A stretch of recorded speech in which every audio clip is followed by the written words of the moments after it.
배우신 분은 아주 샬롬하니까 한 번만 하고 말합니다. 샬롬하면 꼭 두 번씩 하셔야 합니다. 오늘 모세가 이스라엘 백성들을 향해서 축복한 말씀을 먼저 그 말씀을 통해서 저도 똑같이 여러분들 축복하고 싶습니다. 민수기 6장입니다.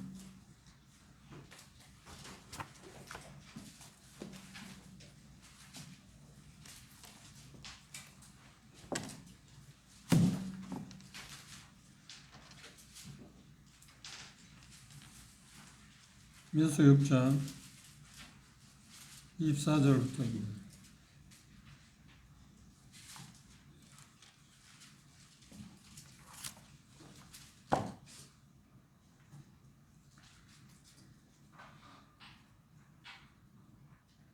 (24절) (25절) 함께 읽어봅시다.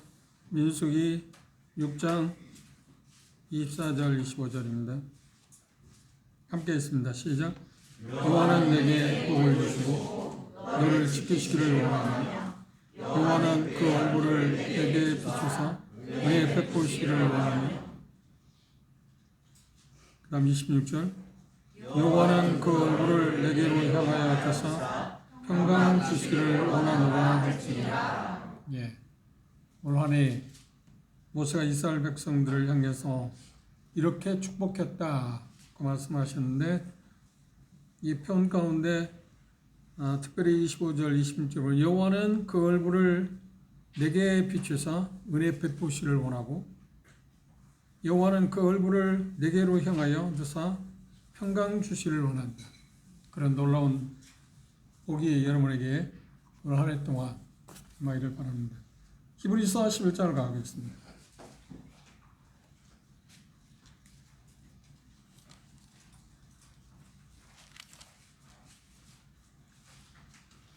히브리서 11장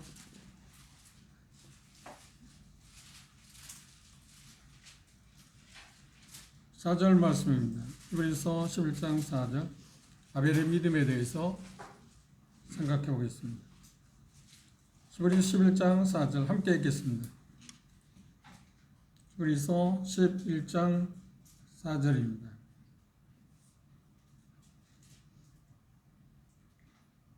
시작. 믿음으로 아벨은 가인보다 더 나은 제사를 하나님께 드림으로 의로운 자라 하시는 증거를 얻었으니 하나님이 그 예민에 대하여 증거하십니다. 저가 죽었으나 그 믿음으로서 오히려 나갑니다. 이 말씀 가운데 중요한 그 어구가 뭐냐면 믿음으로라고 하는 단어고요. 그 다음 더 나은 제사를 하나님께 드렸다. 그래 결과는 의로운 자라 하시는 증거를 얻었고 하나님이 그 예물에 대해서 증거하셨고 그 다음에 그가 죽었으나 그 믿음으로써 지금도 말하고 있다. 지금도 여전히 메시지를 전하고 있다고 하는 것이 이 말씀의 요지입니다. 히브리 11장의 그 내용을 분석해 보면 1절에서 3절까지는 믿음의 탁월성, 믿음이 얼마나 아름다움과 좋은 것인가 하는 믿음의 탁월성에 대해서 이야기하고 4절부터 7절은 믿음의 어떤 기원에 대해서 기본 그거에 대해서 이야기하고 있고 그 다음 8절부터 끝절까지는 믿음의 어떤 성취 믿음으로 어떤 일을 성취했는가 하는 것에 대해서 이야기하고 있습니다.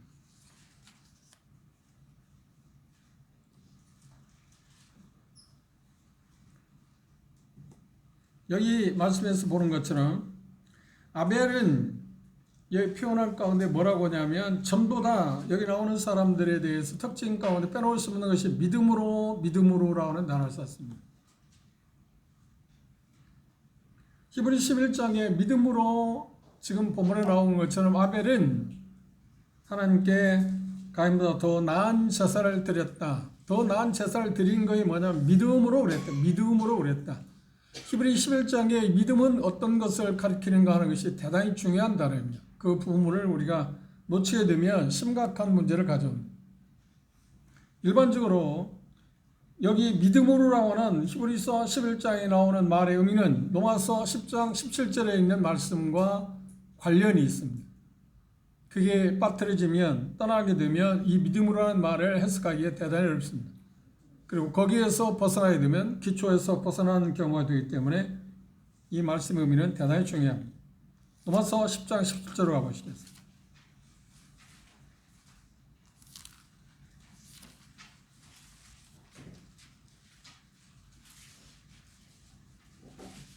로마서 10장 17절 함께 읽도록 하겠습니다. 로마서 10장 17절입니다. 자, 쓰면 함께 읽겠습니다. 시작. 그러므로 믿음은 들음에서 나오며 들음은 그리스도의 말씀으로 말미암았느니라. 이 믿음에 대해서 첫째로 뭐라고 하냐면 어떤 믿음은 의지할 어떤 터가 있다, 기초가 있다고 말합니다. 그 기초는 두 번째 뭐라고 한가요? 바로 하나님의 말씀을 통해서 가능하다. 하나님의 말씀이라고 하는 표현은 말하면 하나님의 계시에 근거한 것이어야 한다고 하는 말입니다.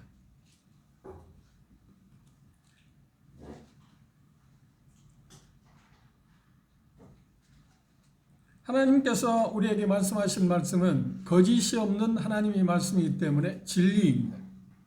히브리서 4장 19절에 보면 하나님은 거짓한 말을 할 수 없는 분이다.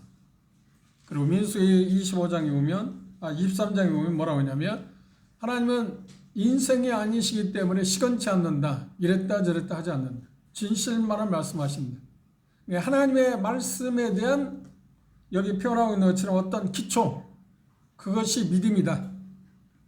왜 이게 중요하냐고 하면 아벨은 믿음으로, 그러니까 믿음으로 아벨은 가인보다 더 나은 제사를 드렸다고 할 때 근거가 믿음이었다고 하는 말입니다. 그 믿음은 어디에서 왔다고요? 하나님께서 거짓이 없으신 하나님께서 말씀하신 말씀의 기초에 근거한 거다. 그러면 아벨의 믿음은 어디에서 시작됐다고요? 하나님께서 말씀하신 어떤 말씀에 기초하고 있다는 겁니다. 그게 아벨의 믿음이고 여기 나오는 믿음의 선진들 우리들도 마찬가지입니다. 모든 믿음은 하나님의 말씀에 기초한 거다. 그 터가 그곳에 있지 않으면 그건 믿음이 아니라고 하는 말입니다. 대단히 중요한 표현입니다. 우리는 아벨의 믿음에 대해서 그걸 간과해버리기 때문에 이런저런 이야기를 합니다. 쉬운 말로 하면 어떤 분은 이렇게 표현합니다. 아벨이 더 나은 제사를 드렸고 제물에 대해서 하나님이 증거하셨다고 할 때 우리는 일반적으로 할 때 뭐냐면 그 제사가 여기 표현하기를 뭐라고 표현했나요?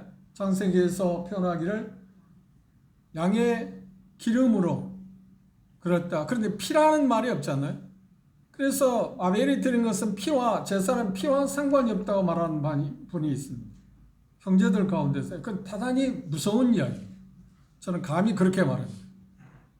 왜냐하면 아벨은 어떤 믿음이 있었는데 그 믿음은 하나님께서 말씀하신 그 어떤 말씀에 근거한 것에 아벨의 믿음이 근거를 토대를 두고 있다. 기초가 그곳에 있었다. 그런데 그러면 우리가 알고 있는 것처럼 아벨의 그런 믿음을 갖게 되었을 때 하나님께서 말씀하신 일이 있나요? 언뜻 보기에 전혀 말씀하시지 않은 것처럼 보입니다. 그렇죠? 하나님께서 아담이나 하와에게 그다음 가인이나 아벨에게 어떤 말씀하신 일이 있나요? 그건 말씀하신 일이 없습니다. 언뜻 보기에 그렇습니다. 그래서 예수 그리스도를 십자가의 죽음을 예시한다고 하는 그런 표현을 듣게 되면 그건 말이 안 된다. 그건 말이 안 된다고 이야기합니다. 그런데 그렇지 않습니다. 히브리서를 보십시오. 2장을 돌아보십시오.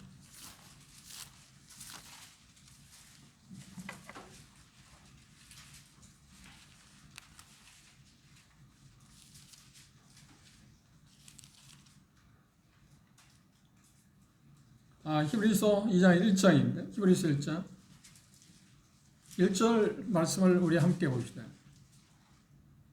히브리서 1장 1절입니다. 시작. 옛적의 선지자들로 여러 부분과 여러 모양으로 우리 조상들에게 말씀하신 하나님. 이 말씀을 주목해 보십시오. 하나님께서 하나님의 말씀을 나타내 보일 때, 계시하실 때 여기 표현한 것처럼 옛적에는 선지자들을 말미암아서 여러 부분과 여러 모양으로 말씀하셨다.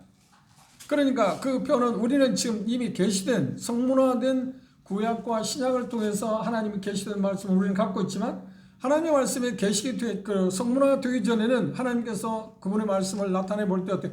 여러 모양과 여러 부분, 여러 모양으로 계시하셨다고 합니다. 그럼 아브라함에게 하나님께서 어떤 계시를 하셨나요? 여러 모양인데 어떤 모양으로 말씀하셨을까요? 아벨에게 어떤 모양으로 그분에게 말씀하셨기에 아벨은 믿음으로 가인보다 더 나은 제사를 드렸다고 할 수 있나요? 뭐가 있었다는 겁니다. 뭐가 있었다고 합니다. 그렇죠? 이게 신앙생활의 성경에서 가장 중요한 핵심입니다. 믿음은 하나님의 말씀과 별개가 아니고 믿음은 하나님의 말씀에서 만일에 문제가 되면 그건 믿음이 아니라 하나님께서 원하는 그 믿음이 아니라는 거예요. 그럼 항상 믿음은 하나님의 어떤 말씀에 계시된 말씀에 기초하고 있다. 그게 대단히 중요한 부분입니다. 그러면 아벨은 어떤 계시를 받았을까요? 그런 부분에 대해서 우리가 주목해야 하기 때문에 오늘 특별히 제가 말씀을 드리는 이유가 그것입니다.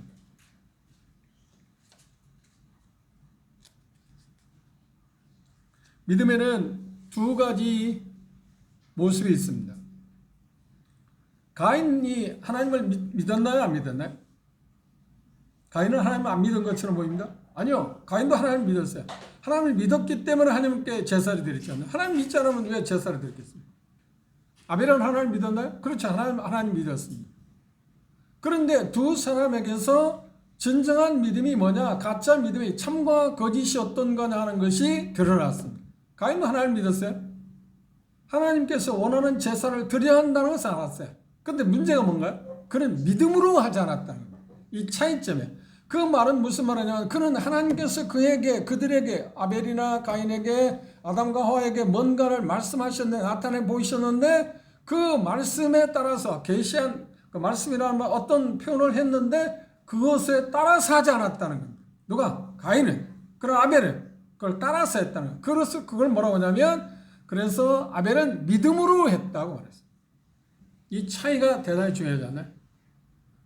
가인도 하나님을 믿었습니다. 하나님께 경배해야 한다는 것, 제사를 드려야 하는 것도 알았습니다. 그렇죠? 그런데 문제가 뭐라고요? 믿음으로 하지 않았다. 믿음으로 하지 않았다. 여기 말씀 가운데서 우리가 주목해야 할 게 히브리 11장에 가장 중요한 표현이 믿음으로라고 하는 표현을 썼기 때문에 믿음의 근거는 하나님께서 말씀하신 말씀의 근거를 두고 있다. 그 말씀하신 분은 누구예요? 하나님이신데 그분은 거짓말 않는 분이다. 그래서 그분이 말씀하신 근거에 의한 것이 참된 믿음이고 그분이 말씀하신 근거에 그 토대를 두지 아니한 모든 것은 뭐예요? 거짓이라는 거예요. 그런데 언뜻 보기에 믿음을 갖고 있다는 사람들이 생각하는 것은 대다수는 어떤가요? 하나님의 말씀에 근거를 두고 있나요? 근거를 두지 않나요? 하나님의 말씀에 전혀 무시하고 자기들이 하나님을 믿는다고 하면 그렇지 않습니다. 하나님을 믿는다고 하는 사람들마다 다 하나님의 말씀을 근거를 갖고 제시하지 않나요? 그런데 문제는 차이는 무엇인가요? 정말 하나님이 그렇게 말씀하셨느냐 하는 겁니다. 그렇죠? 자기 믿는 그 기초가 하나님께서 말씀하신 대로냐고 하는 겁니다. 가인은 하나님의 말씀하신 대로가 아니고 아벨은 하나님의 말씀하신 것에 토대를 두고 제물을 드렸다고 하는 차이입니다. 그 차이점이 우리가 선명하게 봐야 할 것은 바로 그 점입니다. 그래서 믿음의 두 종류인데 하나는 하나님께 계신 하나님 말씀하신 것에 대해서 내용을 이해는 하고 지적으로 받아들이긴 했습니다. 그렇죠? 지적으로 받아들이긴 했습니다.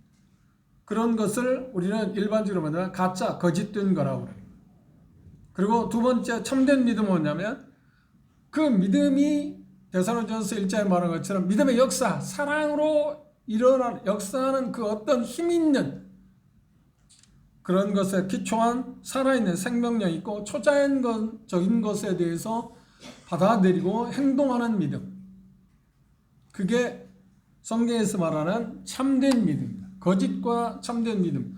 그래 양보사도는 그런 표현을 했잖아요. 믿음이 있노라 하고 행함이 없으면 그 믿음은 뭐라고요? 죽은 것이다. 그렇죠?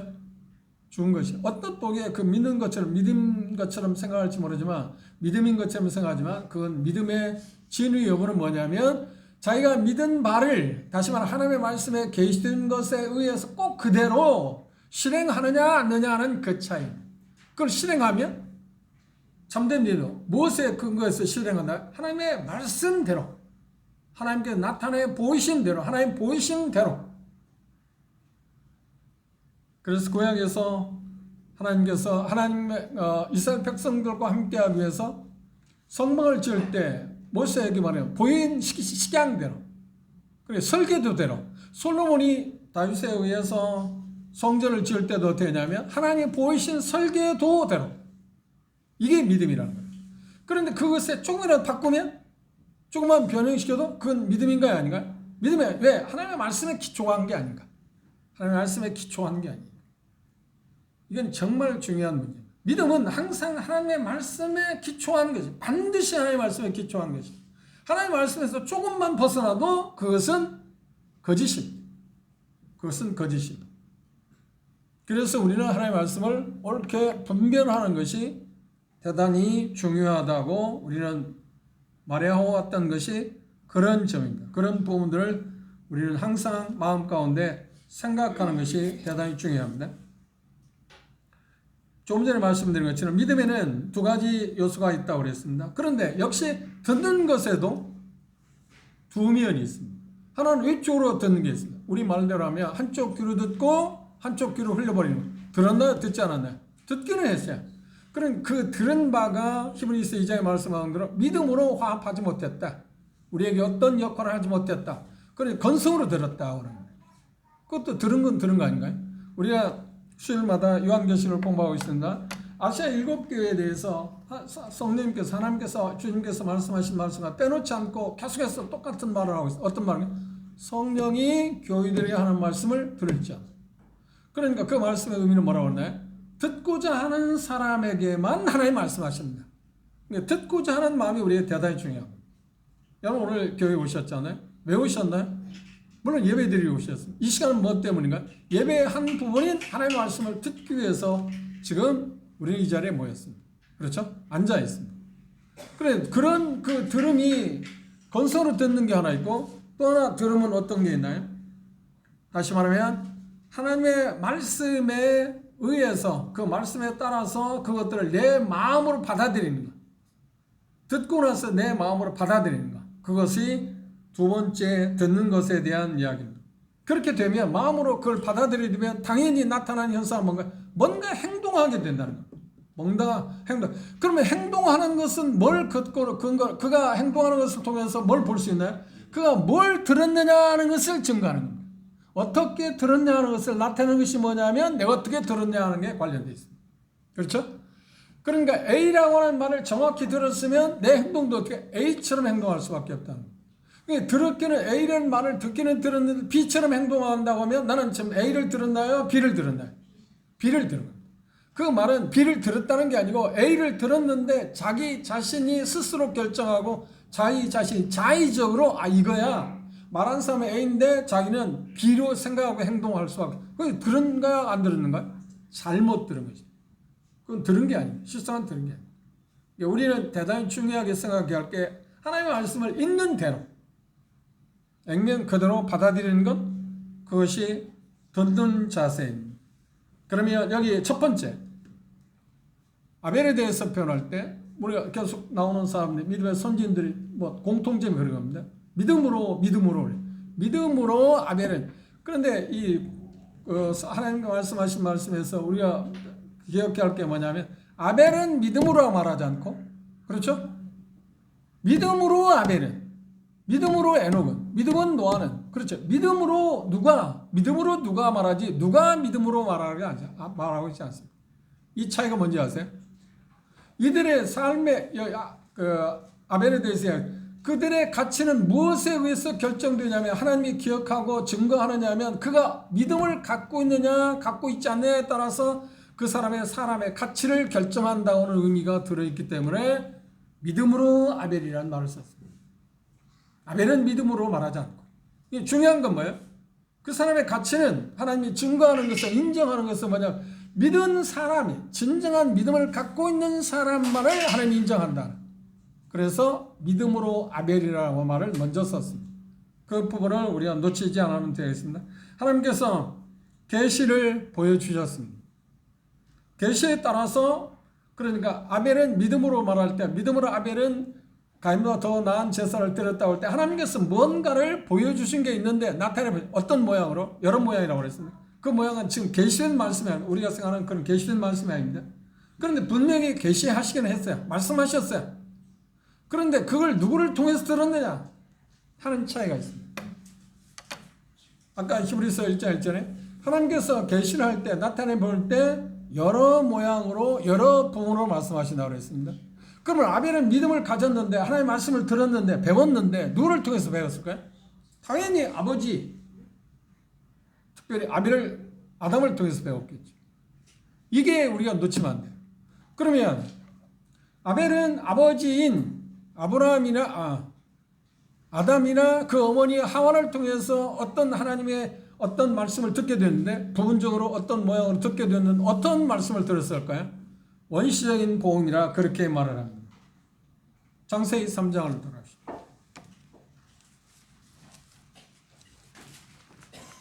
오늘 5장이니까 5장 여러분들 읽으셨나요? 3장은 어제 그저께 3장을 읽었습니다. 그렇죠? 그리고 어제는 지금 여기 창세기 4장이 나오는 아벨과 가인에 대한 내용이 나와 있습니다. 어떤 면에서 그것과 연관되어 있으니까 좋은 면도 없지 않아 있습니다. 3장을 보십시오. 3장 15절. 아담 하와가 범죄했을 때 그들에 대해서 하나님께서 가장 중요한 메시지를 전했습니다. 그러니까 이것이 어떤 면에서 보면 죄인된 아담 하와가 구속받을 수 있는 유일한 방법, 그것을 계시하셨는데 그걸 원시적인 복음이라고 해요. 15절 읽어볼까요? 시작. 내가 너로 여자와 원수가 되게 하고 너의 후손도 여자의 후손과 원수가 되게 하리니 여자의 후손은 내 머리를 상하게 할 것이요 너는 그의 발꿈치를 상하게 할 것이다. 아담 하와에게 그들이 범죄했을 때 그들이 구속받을 수 있는 일이 무엇인가를 어렵게 말씀하셨습니다. 그러니까 최초의 어떤 메시지입니다. 하나님 복음을 말씀하신 것입니다. 그러면 그 복음의 내용은 무엇인가요? 우리는 이미 갈라디아 4장이라든지 성경 전체의 신약 성경에 계시된 말씀을 통해서 이 말씀이 무엇을 의미하는가 우리가 알고 있습니다. 중요한 것은 신학적인 문제 가운데 하나님 말씀은 점진적인, 계시가 되는 점진적이라는 말은 무슨 말이냐면 처음부터 선명하게 말씀하지 않고 희미하게 그림자처럼 말씀하신 것이 점점 시간이 흐름에 따라서 어떻게 돼? 더 선명해졌다. 그래서 히브리 저자는 뭐라 1장 1절 이하에서 뭐라 하냐면 마지막으로 그 아들 예수 그리스도를 통해서 말씀하셨다. 그게 가장 선명하게 말씀하셨다. 하나님께서 어떤 뜻을 나타내 보실 때 가장 선명하게 확실하게 말씀하신 게 누구를 통해서라고요? 예수 그리스도를 통해서다. 그게 이제 정확히 말하면 신약의 내용이겠죠. 성령님을 통해서 우리에게 계시된 내용이기 때문에. 그런데 이렇게 하나님께서는 점진적으로 하나님의 뜻을 말씀을 나타내 보셨는데 점진적이란 말이 그런 말입니다. 처음에는 그 말씀의 의미가 무엇인지 정확히 안 보이는데 희미해 보이는데 가면 갈수록 그것이 더 구체화되고 그 의미가 확실하게 전달되어지게 하도록. 그런데 마지막 이제 그 아들로 말씀하셨다는 말, 더 이상 더 확고하게, 더 확실하게 보여줄 게 없다. 그렇죠? 그게 마지막 예수 그리스도를 통해서 말씀하신 것이 전부이니까 더 가장 선명하게 말씀하셨다는 이야기인데, 자, 아담 하와가 범죄하고 나서 이 말씀을 하시고 나서 범죄하고 났을 때 그들에게 나타난 반응은 무엇인가요? 11절을 주목해 보십시오.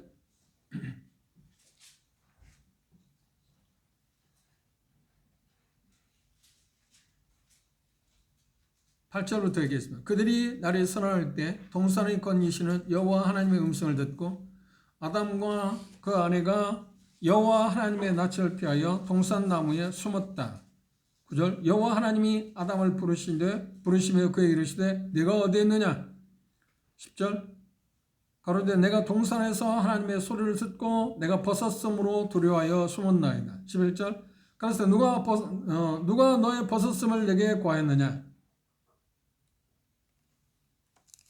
아담 하와가 우리가 본 것처럼 2장에 보십시오. 2장 25절에 보시면 아담과 그 아내가 두 사람이 벌거벗었으나 뭐라고요? 부끄러워하지 않았다. 근데 범죄하자마자 그들은 부끄러워했습니다. 그렇죠? 그런데 우리의 인간의 속성 가운데 빼놓을 수 없는 게 뭐냐면 범죄할 때 당연히 나타나는 현상은 뭔가요? 양심의 가책으로 말하면서 부끄러움을 느낍니다. 수치감을 느낍니다. 그 정도의 차는 가깝다는 거예요. 양심이 맑으냐 맑지 않느냐에 따라서 부끄러움을 어느 정도 느끼느냐 안 느끼느냐는 것을 우리는 차이가 있습니다. 나도 마찬가지, 여러분도 마찬가지입니다. 우리 주변에서 좀 뉴스에 나오는 사람들의 모습을 보면 그들이 분명히 범죄했는데도 불구하고 부끄러운 내색을 하는 거야? 전혀 내색을 하지 않습니다. 그러나 양심은 부끄러움을 느끼겠죠. 그러니까 범죄했을 때 나타나는 현상 가운데 빼놓을 수 없는 것이 여기 말씀에 두 가지 이야기 있습니다. 하나는 숨는 거하고 하나는 뭐예요? 부끄러워한다. 수치감을 느낍니다. 수치감을. 그런데 그들이 수치감을 느꼈을 때 그들이 한 행동은 무엇인가요? 자구책이 무엇인가요? 무화과나무 잎을 엮어서 부끄러운 것을 가리우려고 했어요. 그런데 그것은 하나님으로부터 왔나요? 아담 하와가 고안한 것인가요? 그렇죠. 자기 자신들이 고안해낸 것입니다. 그래서 하나님께서 아니야. 그걸 통해서 너희들의 죄를 가리울 수 있는 게 아니야. 그래서 하나님의 방법은 무엇이었나요? 그 다음 말씀을 보십시오.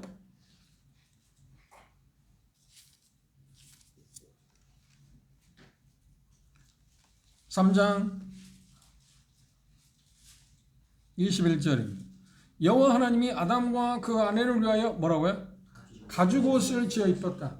그러니까 가죽을 우리가 채취해서는 당연히 뭐가 죽어야 하는 거야? 짐승 한 마리가 희생당해요. 그 짐승이 뭐냐 하는 것은 지금 여기는 말하고 있지는 않습니다. 그죠? 그런데 예시로 볼 때 점점점 조금씩 밝아지는 모습을 보면 이 짐승은 무엇이었을 거예요? 틀림없이 양이나 소나 염소였겠죠. 왜? 우리는 출애굽기에 가서 그들이 하나님 앞에 제사를 드릴 때 무엇이 필요하다는 것을 말씀하셨어요. 그런데 그것도 여전히 뭐라고 한가요? 히브리서 10장에 보면 그것도 일종의 예시지 전적인 건 아니다. 진짜는 뭐라고요? 예수 그리스도에 대한 이야기죠. 그러니까 조금씩 드러나잖아. 또 밝게. 마지막은 항상 예수 그리스도에게 맞춰지는 것처럼. 그렇죠? 그러면 여기 얕은 양이 됐던 짐승 한 마리가 죽음을 당했습니다. 그러면 가죽옷을 입히기 위해서 얻기 위해서는 어떻게 해요? 당연히 짐승, 우리가 생각하는 것처럼 이 점진전 계시에서 본다면 양 한 마리가 죽어야 했고, 양이 죽을 때 당연히 뭐가 있어요? 피 흘려야 되겠죠. 피에 대해서 언급을 하지 않았어요. 그런데 아담 하와가 가죽옷을 하나님께서 지어 입힘을 당했을 때, 가죽옷을 입게 되었을 때 그들은 뭘 봤나요? 그렇지, 한 마리의 짐승이 자기들을 대속해야만 자기들의 죄가 가리울 수 있다는 생각을. 그건 누구로부터 왔나요? 하나님으로부터 온 것입니다. 하나님으로부터 온 것입니다. 자기들의 자구책이에요. 자기들의 자구책은 일시적인 거고, 그게 쉽게 말한다면 아담이 하와가 범죄했을 때 그 부끄러움, 죄를 가리우기 위해서 마련한 자구책은 무화과 잎이었는데, 무화과 잎은 뭘 말하냐면 종교의 시작입니다. 모든 종교의 시작은 자기 노력, 자기 어떤 자구책, 이렇게 하면 되겠지, 이게 더 좋은 거야 라고 하는 것의 발생이 뭐냐면 종교니까. 가인이 제물을 드릴 때 뭐를 드렸다고요? 자기 농산물을 드렸다고 그랬어요. 그것 역시 무엇인가요? 그것도 여전히 자구책입니다. 그 차이점들을 우리가 지금 접근해 보고 있습니다. 그러면 잘 보십시오. 아담 하와가 자기들이 범죄했을 때 양심의 가책을 이끌고 숨고 부끄러워하고 두려워할 수밖에 없었는데, 하나님의 마련해놓은 이 어떤 면에서 보면 복음이라 말이겠죠. 한 마리의 짐승이 희생당하고, 희생당한 짐승에서 가죽을 취해서 자기들이 부끄러움을 가리우는 옷을 입게 되었을 때 아담 하와가 배운 건 뭔가요? 반드시 죄를 가리우기 위해서는, 그러니까 계시의 점진전 계시에서 종점 마지막으로 예수 그리스도를 통해서 우리에게 보여진 것은 죄를 속죄받기 위해서는 반드시 뭐가 필요하다고요? 대속이라는 개념을 갖게 됐다는 거예요. 나 대신 무엇인가 희생당해야 한다. 이게 지금 가죽옷을 입히는 그 모습을 통해서 하나님께서 아담과 하와에게 지금 뭐를 했는데 계시하신 거나 마찬가지입니다. 어떤 방법으로? 실질적인 방법으로. 그렇죠? 계시의 방법이 지금 다양합니다. 여러 모양이라고 그랬죠. 여러 모양 가운데 하나를 이야기해서. 자, 그것을 누가 지금 자기는 경험했나요? 아담 하와가 경험했습니다. 아담 하와가 뼈저리게 경험한 건 뭐예요? 자기들이 자구책에 의해서, 노력에 의해서 자기들의 죄를 가리울 수 있다는 걸 알았습니다. 어떻게 알았나요? 해도 똑같은 일을 반복해야 했습니다. 그런데 하나님께서 어느 날 짐승을 희생해서 우리가 말한 대로 생각한다면 점진님께서 어린 양의 한 마리의 죽음을 통해서 가죽을 채취하고 그 옷으로 자기의 부끄러움 죄를 가리워 주시는 그 하나님을 볼 때 자기들이 어떻게 생각해요? 우리의 죄를 가리우기 위해서는, 용서받기 위해서는 당연히 뭐가 필요하다고요? 피 없이는 가능하지 않다. 피 없이는 가능하지 않다. 희생당해야 한다. 대속의 개념을 지금 이 모습을 통해서 하나님께 가르쳐 주신 겁니다. 자, 그리고 어느 세월이 흘러서 어느 시간이 흐를 때 가인을 낳았습니다. 가인을 낳았을 때 그들이 이름을 뭐라고 지었나요? 4장을 돌아보죠. 창세기 4장.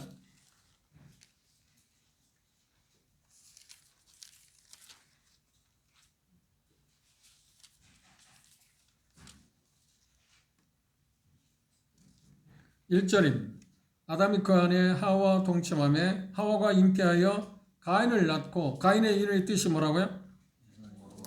내가 여호와로 말미암아서 득남하였다. 이 말의 의미를 의미한다면 얻었다. 누구로부터 얻었다고 그랬나요?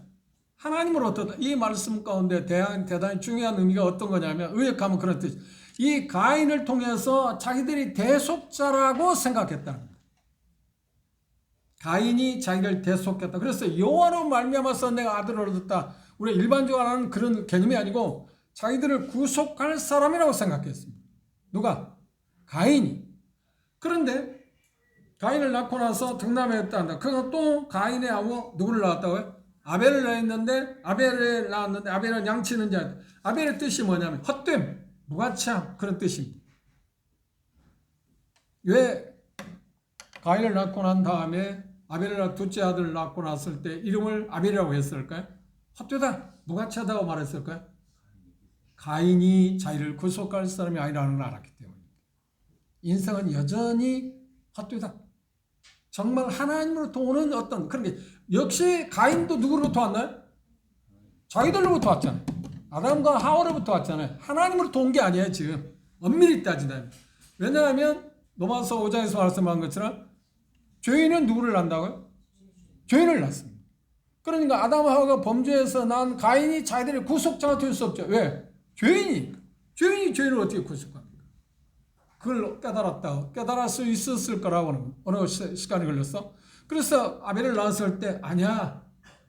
인생은 여전히 헛된 거야. 의미가 없어.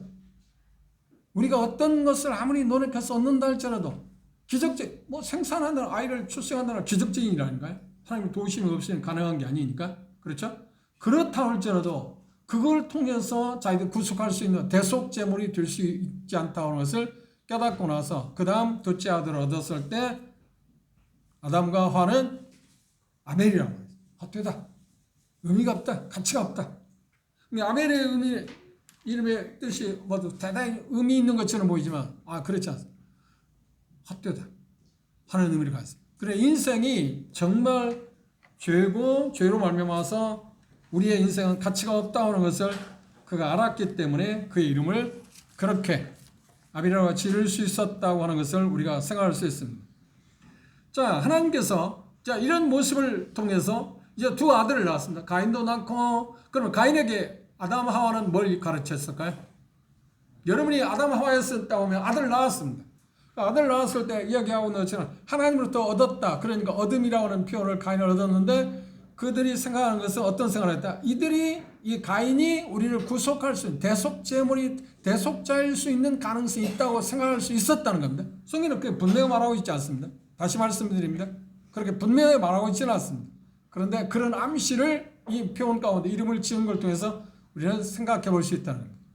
그러면 그게 아니라고 깨달았을 때 아담 하와는 아들 가인에게 그 후에 태어난 아벨을 헛되다, 의미가 없다는 말을 이름을 지어서 붙였을 때 두 아이들에게 점점 자라는 가운데 두 자녀에게 부모는 뭘 가르쳤을까요? 너희들은 죄인이다. 그럼 죄인은 반드시 뭐가 필요하다고요? 대속이 필요하다. 내가 너희 아버지인 나나 너희 어머니였던 하와가 범죄함으로 말미암아서 대속이 필요했는데 하나님께서 준비한 양의 희생을 통해서 우리가 대속, 그러니까 가죽옷을 지어 입힘을 당했다. 하나님이 만드신 가죽옷을 우리가 하나님께 입혀 주셔서 입게 되었다. 그걸 가르쳤습니다. 그리고 뭐라고 하는가? 대속을 위해서, 너희들 죄인이기 때문에 대속을 위해서는 반드시 뭐가 필요하다고요? 그렇죠. 희생의 제물이 필요하다. 그게 없이는 하나님께 나갈 수 있는 게 아니다. 그것을 가르쳐서 그걸 뭐라고 하냐? 구제이라고. 여러 모양으로 지금. 그렇죠? 누구를 통해서? 하나님께서는 아벨과 가인에게 누구를 통해서? 그 부모를 통해서 그걸 가르쳤습니다. 여러분 같으면 가장 절대절명의 가르침이 가장 중요한 건 뭔가요? 오늘날 우리에게도 부모들에게 자녀들을 하나님 주셨습니다. 부모들에게 가장 중요한 절대절명의 사명이 있다면 뭘까요? 가장 중요한 사명이 뭐예요? 잘 입히고 잘고 좋은 대학에 보내고 훌륭한 직업을 갖게 하는 거예요? 아니요. 아닙니다. 오해하지 마세요. 그게 구원받게 하는 것입니다. 그 부모들에게 주어진 가장 절대절명의 사명. 이걸 잊지 마세요. 쉽게 해석하지 마세요. 부모들이 그 일을 하고 있지 못하다면 가장 중요한 사명을 감당하지 못한 것입니다. 빼놓을 수 없는 것입니다. 그러면 그걸 위해서 우리는 어떻게 한가요? 그건 인위적으로 부모들이 인위적으로 할 수 있는 건 아닙니다. 성령이 도우셔야 합니다. 그러니까 우리는 여러 모양으로 지금 애를 쓰고 있잖아요. 여전히 지금도 그렇죠. 아직도 성인이 됐는데 믿지 않은 자녀를 둔 부모들은 여전히 그걸 하고 있잖아요. 그럼 계속 하셔야 합니다. 어쩔 수 없는 일. 그럼에도 불구하고 그 일을 우리는 최선을 다하고 있잖아요. 아담하고도 마찬가지입니다. 두 자녀를 낳았을 때 그 자녀들에게 그들이 대속의 필요성을 알았고, 그것 위에 다시 말하면 무슨 말이냐, 하나님과의 좋은 관계를 유지하지 않고는 삶의 의미가 없다는 것을 자기들이 경험했기 때문에, 그 말을 바꿔 말하면 복음과 관련된다면 죄성을 받지 않고서는 하나님으로부터 나갈 수 없고 하나님으로부터 어떤 것을 받아 누릴 수 없다. 하나님의 도움이 없이는 살 수 없는 게 인간이니까. 궁극적으로 그렇지 않나? 하나님의 도움 없이 살아가는 것도 사람이에요. 그런데 거기에는 뭐가 있어요? 허무가 있어요. 공허가 있어요. 참 만족이 없잖아요. 저도 여러분도 그렇게 살아왔지 않나요? 그런데 예수님을 만나고 나서 우리는 참 삶의 의미를 우리는 발견했잖아요. 그래서 우리는 하나님의 복음의 가치를 우리는 알고 있잖아요. 그리고 그 하나님의 복음을 전하기 위해서 우리는 심의를 기울이고 있잖아요. 전혀 만나지 않은 사람에게도, 전혀 낯선 사람에게도 이 하나님 복음을 우리는 알려주려고 하고 그들을 위해서 기도하고 있잖아요. 이유가 뭔가? 그가 복음을 통해서만 삶의 진정한 의미를 찾을 수 있기 때문에, 사람의 진정한 목적을 찾아낼 수 있기 때문에. 그렇지 않나요? 그런데 아담 하와는 어땠을까요? 똑같을 거 아닙니까? 그걸 태어나는 순간 그들이 뭔가 이 의사소통을 하기 시작하면서도 가르치고자 하는 가장 중요한 건 뭐였을까요? 너희들이 죄인이기 때문에 대속이 필요하다. 대속하기 위해서는 뭐예요? 반드시 너희들 말고 어떤 짐승이 필요하다.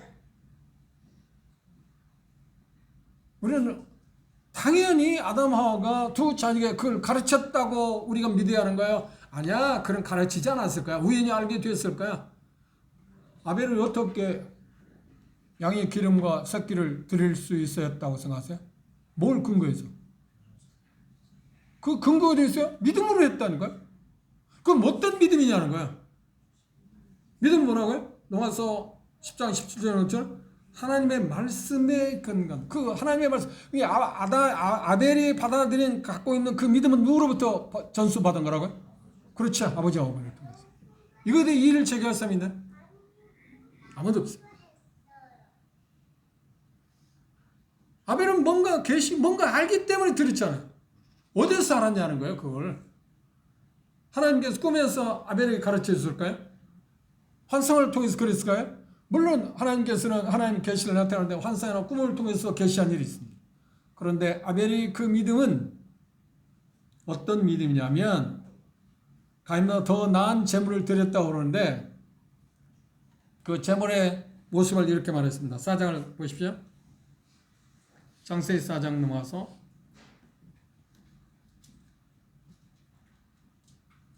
3절에 보면, 그가 또 가인을 아우 아벨을 낳았는데 아벨은 양치는 자였고 가인은 농사하는 자였더라. 세월이 흘러 지난 후에 가인은 땅의 소산으로 제물을 삼아 여호와께 드렸고 가인은 자기도 양의 첫 새끼와 그 기름으로 드렸더니 자 양의 첫 새끼를 드릴 때 기름을 드렸다. 기름을 드렸다는 말은 뭔가?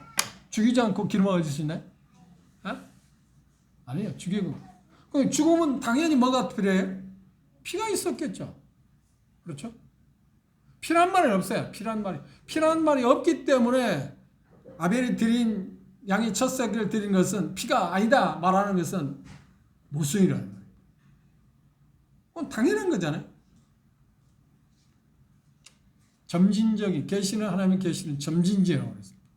그래서 점점점 시간이 흐름에 따라서 그 짐승이 양이 첫 새끼를 들었을 때 거기에 포함되는 것이 빼놓을 수 없는 것이 뭐라고 하냐면 피다. 히브리서 9장에서 율법에 말하는 바는 그러니까 계시가 좀 더 진행된 다음에 출애굽기에 와서는 모든 죄는 무엇에 의해서 용서받을 수 있다고요? 피 없이는 사함이 없다. 피 없이. 그렇죠? 그럼 그 피가 짐승의 피가 아니고 누구의 피가? 예수 그리스도의 피. 그게 정점이니까. 마지막 그 아들로 인해서 우리에게 말씀하시는 것이 마지막이니까. 그 아들 예수 그리스도의 피로 말미암아서 우리가 죄사함 받을 수 있다는 겁니다. 그럼 원시적인 복음 가운데서 아벨이 드린 첫 새끼, 양이 첫 새끼에 드렸다 할 때 그 첫 새끼의 기름과 피라고 하는 말이 없지만 양 첫 새끼를 드렸다 할 때 뭐가 포함되어 있다고요? 피. 그 피는 뭘 지금 상징하고 있어요? 예시하고 있어요? 그렇죠. 예수 그리스도의 피를 말하고 있어요. 그걸 지적하고 있어요. 그런데 중요한 것은 이것입니다. 아벨이 어떻게 해서 양의 첫 새끼와 그 기름으로 드릴 수 있었냐는 거예요. 그런데 답은 뭐라고요? 믿음으로 그랬다는 거예요. 믿음은 어디에서 왔냐는 거예요. 그 믿음은 어디에서 왔냐는 거예요. 그래서 그 부모들을 통해서 가르쳤을 거다. 그러면 가인은 배웠어요? 안 배웠어요? 가인도 배웠습니다. 아벨도 배웠습니다. 그런데 문맥을 잘 보시면 가인이 뭐하는 사람이었다고요? 농사하는 사람이었고 아벨은 뭐하는 사람이었대? 양치는 사람이었다. 그러니까 자기들이 중요한 부산물을 하나님께 드렸다고 생각할 수 있나요? 아니요. 그건 아닙니다. 아니에요. 그건 상관없는 것입니다. 가장 중요한 핵심은 뭐냐면 믿음으로 아벨은 가인보다 더 나은 제물을 드렸다고 합니다. 그 믿음의 중요한 문제입니다. 다시 한번 말씀드리면 아벨은 어디서 그 믿음을 가져왔느냐는 거예요. 양이 첫 새끼로 하나님께 제물을 드려야 한다고 하는 것을 어디서 알았냐는 겁니다. 어디서 알았어요? 그렇죠. 당연히 지금 말씀하고 있는 것처럼 이런 구절을 통해서 그 부모들을 통해서 배웠을 거고 당연히 가르침을 받았겠죠. 다시 말하면 하나님의 계시는 점진적으로 했습니다. 아담 하와를 통해서 그러니까 가죽옷을 지어 입히는 걸 통해서 하나님께서 말씀하시는 것 보면 어떤 것을 말씀이냐면 아담 하와가 배운 것이 그것입니다. 첫째, 죄인은 하나님 앞에 서기 위해서는 뭐가 필요하다고요? 가리우는 게 필요하다. 가리우는 게 필요하다. 죄는 가리워져야 한다.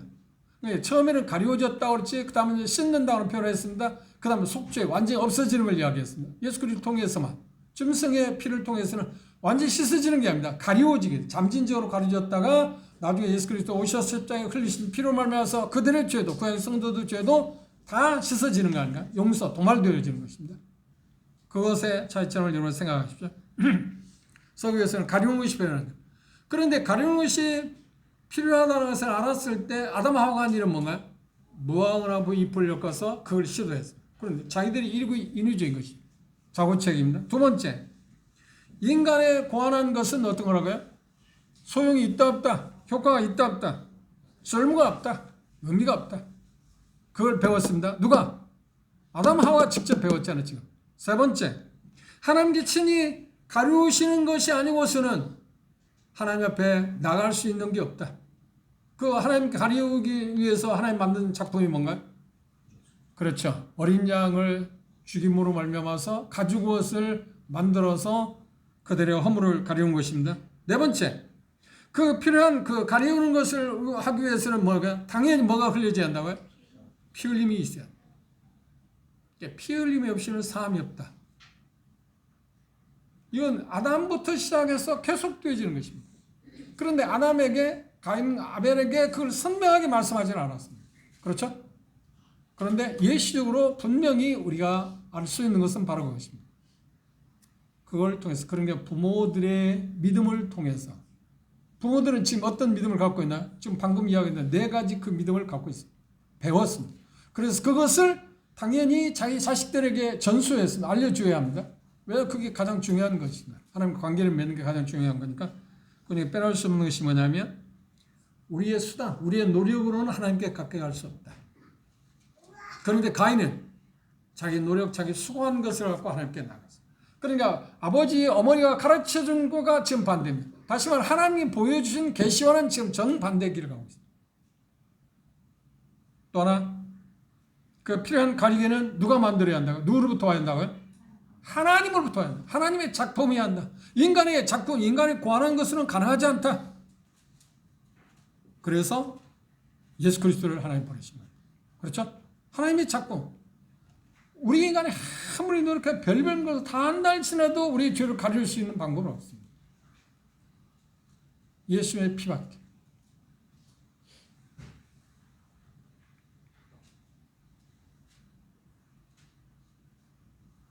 그래서 이 표현을 통해서 하나님께서는 아담 하와에게 어떻게 메시지를 전했습니다. 어떤 메시지인가요? 방금 아담 하와가 배운 것처럼 4가지 메시지를 전했습니다. 그 메시지를 듣고 나서 아담은 특별히 아담은 아버지니까, 가장이니까 그걸 들었습니다. 그걸 배웠습니다. 그걸 어떻게 자식들에게 전수했습니다. 가인에게, 아벨에게.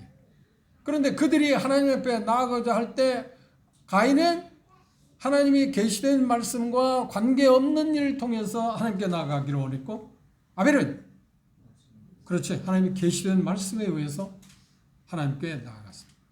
그래서 하나님께서는 아벨이 드린 제물은 받으시고 가인의 제사는 받지 않았다고 하는 것입니다. 오늘 말씀 가운데 가장 중요한 핵심을 다시 말씀드립니다. 아벨이 믿음으로 양의 첫 새끼를 드렸다고 그러는데 그 믿음은 어디서 왔을까 하는 문제.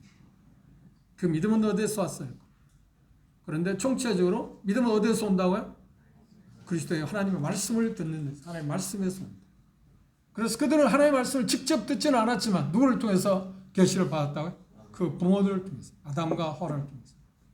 그 믿음을 아벨은 소유하고 있습니다. 그래서 그 믿음을 갖고 하나님께서 가르쳐주신 대로 아버지 어머니에게 보여주신 것처럼 상징적으로 나타내 보이신 것을 행동으로 옮겼어요. 누가? 아벨. 그러나 가인은 그렇게 하지 않았습니다. 다음 시간에 우리는 이어서 가인의 아벨의 제물하고 가인의 제물의 차이점, 왜 그게 문제가 되는가. 첫 번째는 지금 이야기 핵심은 말했습니다. 딱 하나는 뭔가요? 아벨은 믿음으로 드렸고 가인은 믿음이 아니었다고 하는 것입니다. 그 차이점을 기억하십시오. 그리고 다음 시간에 그 차이점들에 대해서 좀 더 구체적으로 생각해 보도록 하겠습니다. 그런데 여기 가장 중요한 것은 무엇인가요? 대속자의 필요성. 죄인을 위해서는 반드시 대속자가 필요하다. 그러니까 아담에게 있어서, 아벨에게 있어서, 가인에게도 마찬가지입니다. 대속물이 필요하다는 것을 하나님이 가르쳐 보이셨습니다. 나타내 보이십니다. 그런데 아벨은 그 대속물이 필요하다는 것을 믿음을 갖고 그 말씀을 듣고 나서 부모로부터 받은 메시지를 듣고 나서 그대로 실행했고, 가인은 아니야, 그게 아니야. 나는 내가 생각하는 대로, 내가 좋게 생각하는 대로 할 거야. 내가 노력하고 수고한 것을 갖고 하나님께 나아갈 거야. 그래서 자기의 소사를 갖고 나갔습니다. 그런데 한 가지 생각해 보십시오. 아담하고 범죄했을 때 하나님께서 여러 가지 저주하신 일이 있습니다. 저주하신 일 가운데 빼놓을 수 없는 것이 뭐냐? 땅을 저주했어요. 그런데 가인은 뭘 드렸다고요? 땅의 소산. 땅의 소산. 땅의 소산이 의미하는 건 뭔가요? 그래, 다음 시간에 그 부분까지 가인과 아벨의 제물의 차이. 왜 하나님께서는 가인의 제물은 받지 않으시고 제물에 대해서 증거했다고 그랬습니까? 제물은 받지 않으시고 아벨의 제물은 받으셨는가? 그리고 그 제물에 대해서 하나님이 증거하셨는가? 라고 하는 그런 부분들에 대해서 생각해 보도록 하겠습니다. 기도합시다.